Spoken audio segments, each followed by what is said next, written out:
Bhrigu was one of the Saptarishis. He looked into the future and said, this is how human beings will be.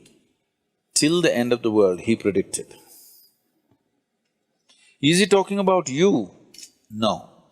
He is talking about humanity as to how it will evolve, what it will do. And if the many combinations and permutations, if they are this kind, what will come towards them? If they are that kind, what will come towards them? Like this, he wrote a map. I want you to see this as a sketch. Suppose you make a sketch of the movement of the wind. Here low pressure is happening means we know wind is going to go there. High pressure is happening means we know wind is going to go away from that. So he made a map of humanity. Human consciousness, if it's like this, he will move here, he will move into this kind of womb, he will attract these kind of things, this will happen, that will happen, like this, elaborately he went into the whole thing. So Bhrigu Samhita this was called, this is a map of human consciousness till the end of this solar system. How human beings will evolve, what types of human beings will come, what are all the things which will factor. How to read this? He trained people. If an elaborate map is made of something, suppose you take have you seen a topographical map?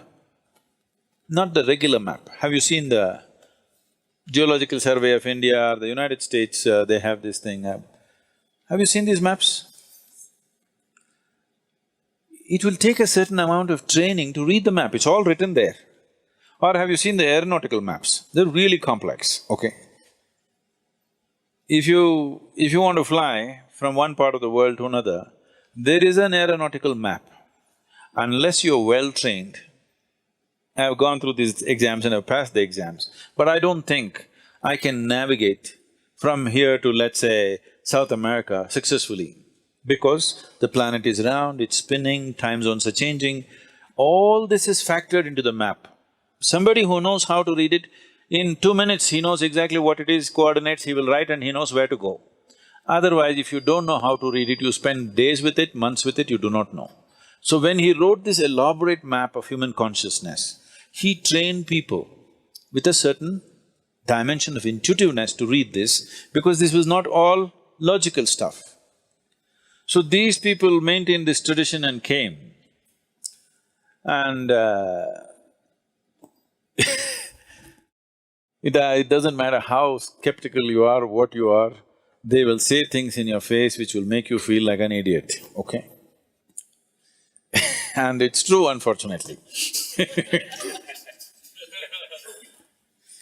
You go sit there in front of Nadi Vaidya, first thing he'll shock you with is, as he said, he will tell you mother's name and father's name. You're finished, you're already floored.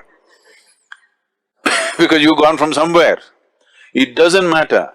If you are from some other country, he will tell the first letter. He may not know that you're a Susanna or you're a Tanya, he may not know. He will say, your name starts with T.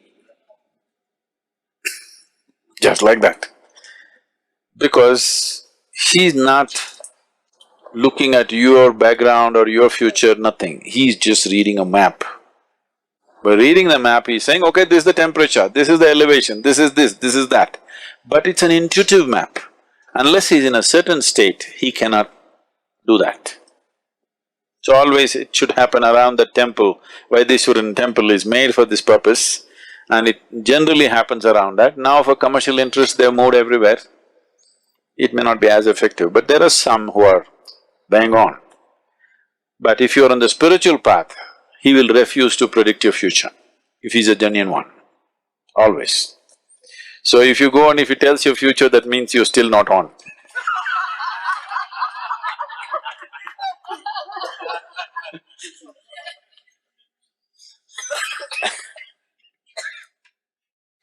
So, is destiny fixed? Destiny is not something that's fixed by somebody, it is your own karma.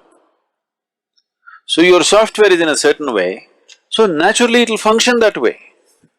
Suppose you have a certain type of software on your computer, whatever you do, it'll do the same thing, isn't it? But can I smash the computer and stop it? I can. But still if you turn it on, the same hard drive, same thing will come on in a new computer. So if you want, I'll tell you, if I tell you you live for 80 and you jump off the mountain today, new computer will buy for you sometime later, but same hardware, same software rather, same thing will happen, nothing new.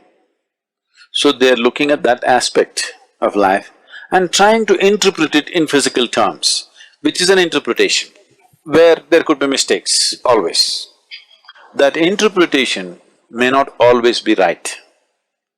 But the reading, the fundamental reading, what is the altitude, what is this, what is that, is correct.